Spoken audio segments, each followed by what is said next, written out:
Welcome बच्चों। Prepare yourself for board exam की series को आगे बढ़ाते हुए आज 8वीं सीरीज़ में हम विलियन के अंतिम प्रश्नों की ओर बढ़ रहे हैं। इसमें अध्याय 2 के आपके सभी महत्वपूर्ण प्रश्न लगभग पूर्ण हो जाएंगे और मुझे उम्मीद ही नहीं पूर्ण विश्वास है कि सभी बच्चे इन सीरीज़ को देखेंगे, इन्हें याद करेंगे, समझेंगे और PDF लिंक से देखकर आंसर्स को याद करेंगे और लिखकर देखेंगे। देखिए, लिखकर जब तक आप नहीं देखेंगे तब तक आपको कहाँ आपसे मिस्टेक हो रही है ये समझ में नहीं आएगा। अतः वीडियो को समझिए। PDF में आंसर का लिंक दिया गया है, उसे क्लिक कर खोलिए, उन आंसर्स को याद कीजिए और बिना देखे लिख कर देखिए ताकि हमारी तैयारी परफेक्शन के साथ पूरी हो। जहाँ भी मिस्टेक्स हो रही है उस मिस्टेक को फाइंड आउट करिए ताकि हमसे एग्ज़ाम के दौरान गलतियां ना हों। खैर, आज के 3 प्रश्नों में हमारा पहला प्रश्न है वॉन-हाफ गुणांक क्या है।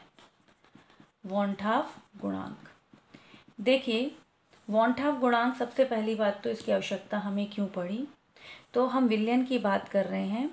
विलियन के अणुसंख्यक गुणधर्म हमने पढ़े हैं।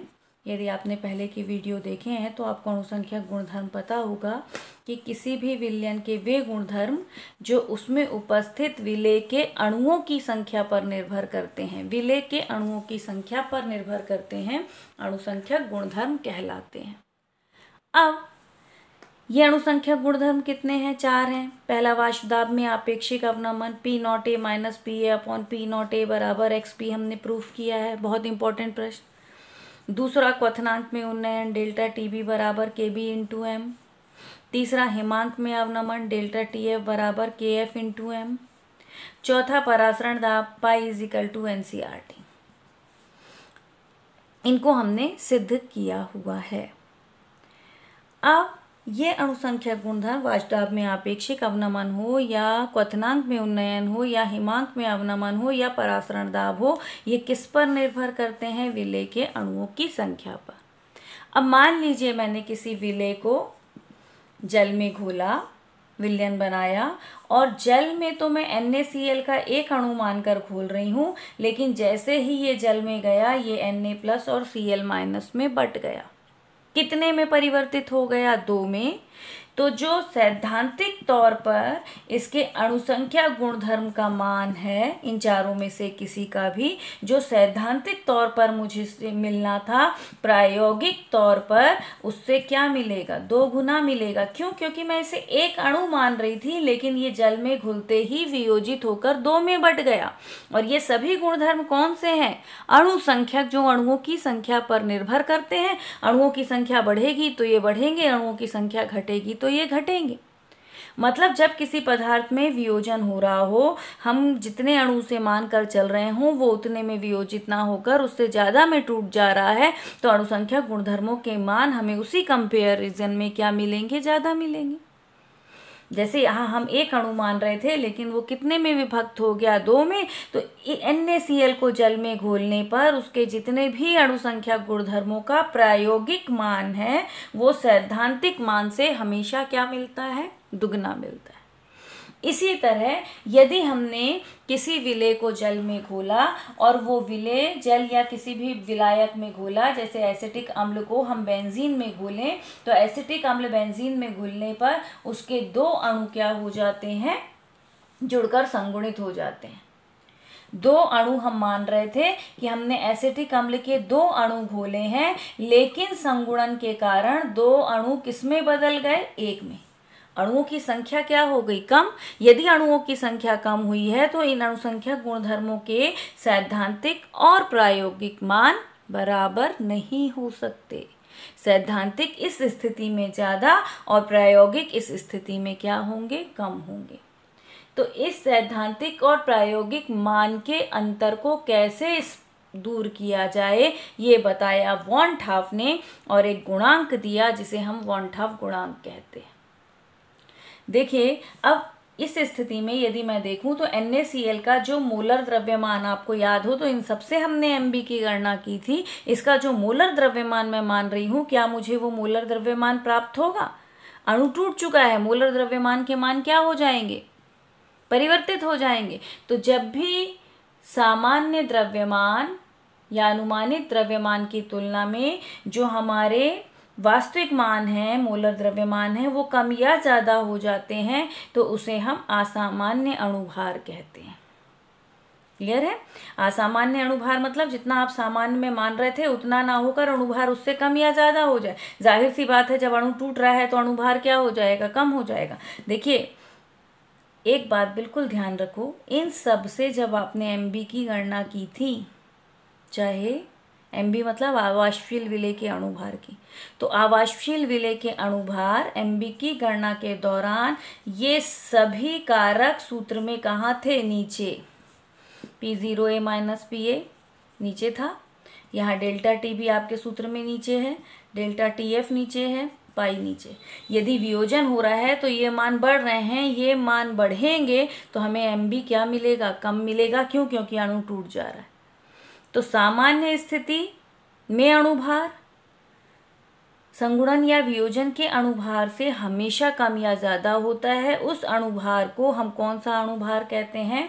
असामान्य अणुभार या असामान्य मोलर द्रव्यमान। तो सामान्य मोलर द्रव्यमान से, इसकी परिभाषा असामान्य मोलर द्रव्यमान की समझ लीजिए, सामान्य अणुभार से या सामान्य मोलर द्रव्यमान से द्रव्यमान का, वास्तविक द्रव्यमान का कम या ज़्यादा हो जाना असामान्य मोलर द्रव्यमान कहलाता है। ये कब होता है? तो जब अणु वियोजित होंगे तो इसके मान सामान्य वाले के ज़्यादा, असामान्य के कम होंगे, और यदि अणु संगुणित हो रहे हैं तो आपका सामान्य मान कम और असामान्य मान क्या होगा? ज़्यादा होगा, क्योंकि अणु जुड़कर बड़े में बदल गया। बड़ा होगा तो क्या होगा? भार बढ़ेगा। यदि अणु टूट गया तो भार क्या हो जाएगा? कम हो जाएगा। तो वियोजन की स्थिति में असामान्य अणुभारों के मान कम और संगुणन की स्थिति में असामान्य अणुभारों के मान ज़्यादा होते हैं। ये बात आपको ध्यान रखनी है। खैर, जब भी अणुओं में संगुणन या वियोजन होता है तो संगुणन या वियोजन की स्थिति में कभी भी सामान्य अणु जो गुणधर्मों के मान हैं, अणुसंख्यक गुणधर्मों के मान हैं, वो प्रायोगिक अणुसंख्यक गुणधर्मों के बराबर प्राप्त नहीं होते। ये बात क्लियर है? जब भी अणुओं में क्या होता है? संगुणन या वियोजन। संगुणन मतलब आप 2 मान रहे हैं, 2 जुड़कर 1 में बदल जाए। आप 3 मान रहे हैं, 3 जुड़कर 1 में बदल जाए, तो ये संगुणन है। आप 1 मान रहे हैं, 1 2 में टूट जाए, तो ये वियोजन है। तो जब भी किसी विलेय को खोलने पर विलायक में उसमें संगुणन या वियोजन होता है तो उनके अणुसंख्यक गुणधर्मों के सैद्धांतिक और प्रायोगिक मान एक बराबर प्राप्त नहीं होते। उनमें अंतर होता है, या तो प्रायोगिक मान ज़्यादा या तो सैद्धांतिक मान ज़्यादा हो जाते हैं। प्रायोगिक मान ज़्यादा कब होंगे? तो जब अणुओं की संख्या बढ़ रही है तो प्रायोगिक ज़्यादा मिलेंगे। जब अणुओं की संख्या कम हो रही है तो प्रायोगिक कम और सैद्धांतिक ज़्यादा मिलेंगे। इस अंतर को कैसे समाप्त किया जाए? तो इस अंतर को समाप्त करने के लिए ही वॉन ठाफ ने एक गुणांक दिया जिसे हम वॉन ठाफ गुणांक कहते हैं और I से दर्शाते हैं। ये क्लियर है? विलयनों के अणुसंख्यक गुणधर्म मतलब वे गुणधर्म जो विलेय के अणुओं की संख्या पर निर्भर करते हैं। जब विलेय को घोला जाता है, यदि वो संगुणित या वियोजित हो रहे हो तो जो थ्योरेटिकली हमें मान मिलते हैं वो प्रैक्टिकल मान से अलग होते हैं। इस सैद्धांतिक और प्रायोगिक के अंतर को कैसे समाप्त किया जाए ये वॉन ठाफ ने बताया और एक गुणांक दिया जिसे हम वॉन ठाफ गुणांक कहते हैं। सैद्धांतिक और कौन से मान? प्रायोगिक मान के अंतर को समाप्त करने के लिए, जो डिफरेंस आ रहा था उसे समाप्त करने के लिए वॉन ठाफ ने एक गुणांक दिया और ये गुणांक उन्होंने 1880 में दिया था। इसमें उन्होंने क्या कहा? इस I की गणना आप कैसे करेंगे? तो I की गणना आप कई तरीके से कर सकते हैं। यदि आपको सामान्य अणुभार पता है तो सामान्य अणुभार बटे असामान्य अणुभार उसे ले लीजिए। सामान्य स्थिति में आप अणुभार कितना मान रहे हैं और असामान्य में अणुभार आपको कितना मिला, उनके हिसाब से भी आप इसे गणना या असामान्य अणुभार आप कैसे निकालेंगे? तो MB जो अणुसंख्यक गुणधर्मों से आप कैलकुलेट करेंगे, वो रखेंगे यहाँ पर। सामान्य मतलब सूत्र को जोड़ने पर जो आपको मिला, जैसे NaCl का आपने सूत्र जोड़ा 23 + 35.5, तो ये हो गया 58.5, तो ये इसका सामान्य अणुभार हुआ। और प्रैक्टिकली जो MB की गणना आपने की, चाहे वो डेल्टा TB से की, चाहे डेल्टा TF से की, किससे की, वो असामान्य अणुभार या प्रेक्षित अणुभार कहलाएगा। तो सामान्य अणुभार बटे प्रेक्षित या असामान्य अणुभार, या हम ले लें संगुणन या वियोजन के पश्चात कणों की संख्या। संगुणन हो रहा है तो कण कितने हो गए, संगुणन या वियोजन के पश्चात कणों की संख्या बटे सामान्य कणों की संख्या। सामान्य आप उसे कितना कण मान रहे थे, और संगुणन हुआ तो वो कितने में बदल गया, या वियोजित हुए तो कितने में बदल गए। संगुणन या वियोजन के पश्चात कणों की संख्या बटे सामान्य कणों की संख्या का यदि अनुपात निकाल दिया जाए तो हम किसको कैलकुलेट कर लेंगे, वॉन हाफ गुणांक को। इस वॉन हाफ गुणांक को यदि अणुसंख्यक गुणधर्मों के समीकरण में मिला दिया जाए तो हम सैद्धांतिक और प्रायोगिक मान के अंतर को क्या कर देते हैं, समाप्त कर देते हैं। जैसे वायुदाब में आपेक्षिक अवनमन के लिए हमने पढ़ा है P0A - PA बटे P0A बराबर किसके होता है, XB के। लेकिन इस समीकरण को लेकर हम करेंगे, और अणुओं में यदि संगुणन या वियोजन हो रहा है तो ये मान कभी भी सैद्धांतिक और प्रायोगिक एक से नहीं होंगे। इस स्थिति में वॉन हाफ ने कहा कि आप इसमें I का गुणा कर दीजिए। I कैसे निकालना है ये आपको पता है, सामान्य अणुभार बटे प्रेक्षित अणुभार, या संगुणन या वियोजन के पश्चात कणों की संख्या बटे सामान्य कणों की संख्या। इसी तरह यदि हमें क्वथनांक में उन्नयन डेल्टा TB बराबर KBM हम रखते हैं तो सैद्धांतिक और प्रायोगिक मान अलग अलग प्राप्त होते हैं, इसलिए क्वथनांक में उन्नयन में भी किसका मल्टीप्लिकेशन कर दें, I का। इसी तरह हिमांक में अवनमन भी IKFM बराबर हो जाएगा। परासरण दाब भी nRT बटे V होता है, तो यहाँ क्या लग जाएगा, INRT बटे V। क्लियर है। तो इस तरह पर अणुसंख्यक गुणधर्मों के सैद्धांतिक और प्रायोगिक मानों के अंतर को समाप्त करने हेतु वॉन हाफ ने एक गुणांक दिया था जिसे वॉन हाफ गुणांक कहते हैं। प्रबल विद्युत अपघट्य जितने भी होते हैं, प्रबल विद्युत अपघट्य पूर्णतः वियोजित होते हैं, जैसे NaCl। तो NaCl के लिए I का मान कितना हो जाएगा, 2, क्योंकि एक NaCl मान रहे हैं लेकिन वियोजन के पश्चात वो कितने में बढ़ जा रहा है, तो 2 बटे 1 बराबर कितना हो जाएगा, 2। यदि मैं बोलूं K2SO4 के लिए I का मान बताइए, तो ये किसमें वियोजित होगा, 2 K देगा और 1 SO4, मतलब वियोजन के पश्चात कण कितने हो गए, 3, और सामान्य कण हम इससे कितना मान रहे थे, 1, तो I की वैल्यू यहाँ कितनी हो जाएगी, 3। क्लियर है। तो K2SO4 के लिए I का मान 3, और NaCl, MgSO4, KCl इनके लिए I का मान क्या होता है, 1। तो वॉन हाफ गुणांक क्या है, इसकी उपयोगिता क्या है, आई थिंक आपको ये क्लियर हो गया होगा। विलयन में विलेय के अणुओं का संगुणन या वियोजन होने पर जो अणुभार हम कैलकुलेट करते हैं, सामान्य अणुभार और प्रायोगिक अणुभार, दोनों के अणुभारों में क्या मिलता है, अंतर मिलता है। इस अंतर को समाप्त करने के लिए वॉन हाफ ने एक गुणांक दिया था जिसे I से निरूपित करते हैं। I क्या है, तो सामान्य अणुभार बटे असामान्य अणुभार या प्रेक्षित अणुभार का अनुपात I कहलाता है। या हम बोलें संगुणन या वियोजन के पश्चात कणों की संख्या और सामान्य कणों की संख्या का अनुपात वॉन हाफ गुणांक कहलाता है। अणुसंख्यक गुणधर्मों में इसका गुणा कर देने पर सैद्धांतिक और प्रायोगिक मानों के अंतर क्या हो जाते हैं, समाप्त हो जाते हैं। तो आई थिंक आपको ये प्रश्न समझ में आ गया होगा बच्चों। तो असामान्य अणुभार की इसमें परिभाषा भी कीजिएगा, वो भी कभी कभी पूछी जाती है। और वॉन हाफ गुणांक क्या है, उसकी उपयोगिता। तो उसकी उपयोगिता इन अणुसंख्यक गुणधर्मों के मानों को सामान्य और प्रायोगिक, सैद्धांतिक और प्रायोगिक मानों के अंतर को समाप्त करने हेतु वॉन हाफ गुणांक उपयोगी है। क्लियर है। इस आंसर के PDF का लिंक डिस्क्रिप्शन बॉक्स में मिल जाएगा। चलिए अब अगले प्रश्न की ओर बढ़ते हैं। नेक्स्ट क्वेश्चन है हमारा, परासरण दाब मापने की वर्कले हार्टले विधि का सचित्र वर्णन करिए और इसके लाभ बताइए। ये विधि हालांकि आपकी NCERT बुक में नहीं दी गई है, लेकिन इतने सालों से पिछले मैं पढ़ा रही हूँ और ये प्रश्न आपको पूछा जाता है। तो NCERT बुक में ये क्वेश्चन है या नहीं है, लेकिन आपको इसे तैयार ज़रूर करना है। तो परासरण दाब मापने की वर्कले हार्टले विधि। परासरण दाब क्या होता है तो हम सभी जानते हैं, वह तरल साम्य स्थैतिक दाब जो परासरण की क्रिया को रोकने हेतु प्रयुक्त होता है। एक बार इसका मीनिंग फिर समझ लीजिए। दो विलयनों को मैंने यदि अर्धपारगम्य झिल्ली द्वारा पृथक किया है तो विलायक के कण, केवल किसके कण? विलायक के कण कम सांद्रता से कहाँ की ओर? उच्च सांद्रता की ओर गमन करते हैं। इस क्रिया को हम कहते हैं परासरण। इसको रोकने के लिए जो दाब हम लगाएंगे वो दाब, वह तरल साम्य स्थैतिक दाब, जब ये साम्य आ जाए और कोई भी किसी की ओर गमन ना करे तो उस दाब को हम कहेंगे परासरण दाब।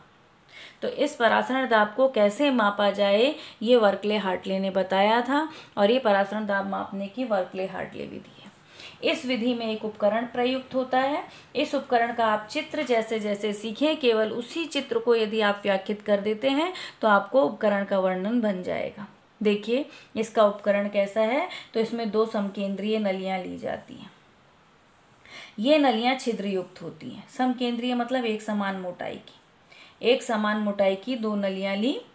ये दोनों नलियां छिद्रयुक्त होती हैं, इनमें छिद्र होते हैं जगह जगह पर, और इनके ऊपर हम कृत्रिम रूप से कॉपर फेरोसाइनाइड की बनी झिल्ली चढ़ा देते हैं। आप सभी को पता है कृत्रिम रूप से कॉपर फेरोसाइनाइड की बनी झिल्ली कौन सी झिल्ली होती है? अर्धपारगम्य झिल्ली होती है। तो अर्धपारगम्य झिल्ली हमने चढ़ा दी इस पर, और ये झिल्ली किसकी बनी है? कॉपर फेरोसाइनाइड Cu2FeCN6 की। देखिए हमने क्या किया है, दो समकेंद्रीय नलियां ली हैं। ये दोनों नलियां कैसी हैं? छिद्रयुक्त हैं। समकेंद्रीय नलियां मतलब जिनका केंद्र से दूरी एक समान हो, मोटाई एक समान हो। इन पर हमने कॉपर फेरोसाइनाइड की बनी अर्धपारगम्य झिल्ली चढ़ा दी है। इन दोनों समकेंद्रीय नलियों को गन मेटल की बनी एक जैकेट में लगाते हैं, जिससे ये जैकेट कितने भागों में बढ़ जाएगी? 3 भागों में। ये किसकी बनी जैकेट है? गन मेटल की। गन मेटल की बनी एक किस में लगा देते हैं? जैकेट में लगा देते हैं, जिससे ये जैकेट कितने भागों में बढ़ जाती है? 3 भागों में।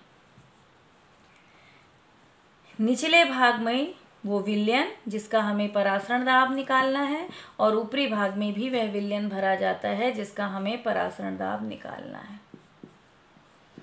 मध्य वाले भाग में एक और केशिक नली जिस पर चिन्ह अंकित होते हैं, और दूसरी ओर एक टोटीदार कीप लगा दी जाती है।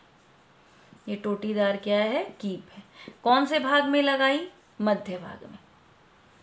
यहाँ ऊपर नीचे वो विलयन भर दिया जिसका परासरण दाब हमें ज्ञात करना है, और ऊपरी भाग में दाब लगाने के लिए यहाँ से दाब पी दिया जाता है, और इस दाब को मापने के लिए एक दाब मापक लगा दिया जाता है। तो ये दाब मापक दाब को मेज़र करेगा। आप ऊपर से क्या करते हैं? दाब लगाते हैं। ये आपके उपकरण का वर्णन हो गया। तो इसमें आप क्या करते हैं, एक बार फिर सुन लीजिए। इसमें दो समकेंद्रीय नलियां लेते हैं। इन समकेंद्रीय नलियों के ऊपर अर्धपारगम्य झिल्ली को लगा दिया जाता है। ये अर्धपारगम्य झिल्ली को गन मेटल की बनी एक जैकेट में लगाया जाता है, जिससे जैकेट 3 भागों में बढ़ जाती है। ऊपरी और निचले भाग में विलयन भरा जाता है। मध्य वाले भाग में एक और केशिक नली जिस पर चिन्ह रहते हैं, और दूसरी ओर टोटीदार कीप लगा दी जाती है। इस कीप की सहायता से मध्य भाग में शुद्ध जल भरा जाता है। अब देखिए यहाँ सांद्रता उच्च है, यहाँ सांद्रता निम्न है। ये अर्धपारगम्य झिल्ली है, तो क्या होगा? विलायक के कण झिल्ली से निकलकर कहाँ की ओर जाएंगे? उच्च सांद्रता की ओर। जैसे ही कण जाना शुरू करेंगे, केशिक नली में जल का स्तर कहाँ आएगा? नीचे की ओर। अब हम ऊपर से इतना दाब लगाएंगे कि ये जल का स्तर यहाँ पर स्थिर हो जाए। जितना दाब इस जल के स्तर को स्थिर करने में लगा, वही दाब इस दाब मापी में हम नोट करेंगे, और वही दाब कौन सा दाब होगा? इस विलयन का परासरण दाब होगा। इस तरह इस विधि द्वारा परासरण दाब को क्या कर लिया जाता है? मेजर कर लिया जाता है। तो वर्कले हार्टले विधि में सबसे पहले हम उपकरण का वर्णन लिखते हैं, जिसमें 2 समकेंद्रीय नलियाँ लेते हैं। इन समकेंद्रीय नलियों में को गन मेटल की बनी एक जैकेट में लगाते हैं, जिससे जैकेट 3 भागों में बंट जाती है। ऊपरी और निचले भाग में विलयन भरा जाता है, जिसका परासरण दाब नापना हो। मध्य वाले भाग में एक और केशिक नली, दूसरी ओर टोटीदार कीप लगा देते हैं। जैकेट के ऊपरी भाग में पिस्टन पी लगा होता है, जिससे दाब डाला जाता है तथा एक दाब मापक लगा होता है। अब क्रियाविधि में हम क्या करेंगे, जिस विलयन का परासरण दाब नापना है उसे निचले और ऊपरी भाग में भरा जाता है। टोटीदार कीप की सहायता से मध्य वाले भाग में जल को भरते हैं और जल के स्तर को नोट कर लेते हैं। जैसे ही परासरण प्रारंभ होता है, केशिक नली में जल का स्तर गिरने लगता है। ऊपर से पिस्टन पी की सहायता से इतना दाब लगाते हैं कि जल का ये स्तर यहीं स्थिर हो जाए। इसको स्थिर करने के लिए जितना दाब लगा वो दाब मापक से नोट कर लेते हैं। यही दाब उसका कौन सा दाब होता है, परासरण दाब। तो ये आपकी कौन सी विधि थी, वर्कले हार्टले विधि। अब इस विधि के कुछ लाभ हैं। पहला लाभ कि इससे परासरण दाब मापने में समय क्या लगा, बहुत कम लगा। आपने पानी भरा, पानी ने गमन करना शुरू किया और आपने दाब लगा दिया, तो परासरण दाब ज्ञात करने में लगा समय क्या होता है, बहुत कम समय लगता है। पहला लाभ इसका। दूसरा लाभ कि इससे दाब जो है वो सीधे झिल्ली पर नहीं पड़ता। दाब विलयन पर लग रहा था और विलयन के नीचे झिल्ली थी, आपने देखा। तो दाब सीधे झिल्ली पर ना लगने के कारण अर्धपारगम में झिल्ली के टूटने का खतरा नहीं होता। ये दूसरा लाभ कि दाब विलयन पर पड़ता है, सीधे झिल्ली पर नहीं पड़ता, इसलिए अर्धपारगम में झिल्ली के टूटने का खतरा क्या हो जाता है, बहुत कम हो जाता है। तीसरा, जैसे ही जल के अणु ने विलयन में जाना प्रारंभ किया, हमने ऊपर से दाब लगा दिया। मतलब जल के ज़्यादा अणु विलयन में प्रवेश नहीं कर पाते, जिससे विलयन की जो सांद्रता है वो बदलती नहीं है, विलयन की सांद्रता परिवर्तित नहीं हो पाती। चौथा लाभ कि कितने भी उच्च परासरण दाब वाला विलयन क्यों ना हो, विलयन की सांद्रता कितनी भी ज़्यादा क्यों ना हो, उसका परासरण दाब कितना भी उच्च क्यों ना हो, सबके परासरण दाब की गणना इस विधि से की जा सकती है। तो ये अत्यंत सरल और उत्तम विधि है। इस पर प्रश्न इसी तरह का आता है कि परासरण दाब मापने की वर्कले हार्टले विधि का सचित्र वर्णन कीजिए और उसके लाभ बताइए। तो इसमें आपको चित्र भी सीखना है, इसमें आपको उसके लाभ भी याद रखने हैं और उपकरण जैसा आपने चित्र बनाया है उसे शब्दों में लिखना है, तो आपके उपकरण का वर्णन हो जाएगा। क्रिया विधि मैंने बता ही दी कि ऊपर नीचे हम विलयन भरते हैं, मध्य में जल भरते हैं, जल के स्तर को केशिक नली में नोट कर लेते हैं। जल जैसे ही ऊपर और नीचे जाना शुरू करता है, केशिक नली में जल का स्तर गिरता है, तो ऊपर से हम दाब पी लगा देते हैं और उस दाब को ही हम उसका कौन सा दाब कहते हैं, परासरण दाब। तो ये सब खैर आंसर आपको PDF में दिए गए हैं, उसका लिंक ज़रूर क्लिक कीजिएगा। बेटा इसी के साथ आप लोगों के जितने भी महत्वपूर्ण प्रश्न विलयन चैप्टर के थे वो पूरे हो चुके हैं। इसके अतिरिक्त यदि आप कुछ समझना चाहते हैं तो कमेंट बॉक्स पर कमेंट कीजिएगा। आपका कमेंट प्राप्त होते ही 1 या 2 दिन में मैं वो वीडियो डाल दूँगी। आप यदि इसके न्यूमेरिक प्रश्नों का वीडियो चाहते हैं तो कमेंट बॉक्स पर लिखिएगा। मैं संख्यात्मक प्रश्नों का एक अलग से वीडियो बनाकर आपको सभी संख्यात्मक प्रश्नों को करने का तरीका समझा दूँगी। आई होप कि इस चैप्टर को आप जल्दी से जल्दी तैयार करेंगे और मेरी उम्मीदों पर खरा उतरेंगे और बोर्ड परीक्षा में अच्छे से अच्छे अंक लाकर आप ये सिद्ध करेंगे कि मेरे द्वारा की गई यह मेहनत रंग लाई। Thank you student. आपके द्वारा सहयोग की उम्मीद मुझे अभी भी बाकी है। जल्द से जल्द पढ़ना शुरू कीजिए। जब जागो तब सवेरा। यदि देर से जाग रहे हैं तो मेहनत थोड़ी ज़्यादा कीजिए, बस। किस्मत और मेहनत में मेहनत की जीत हमेशा होती है। Okay students, thank you.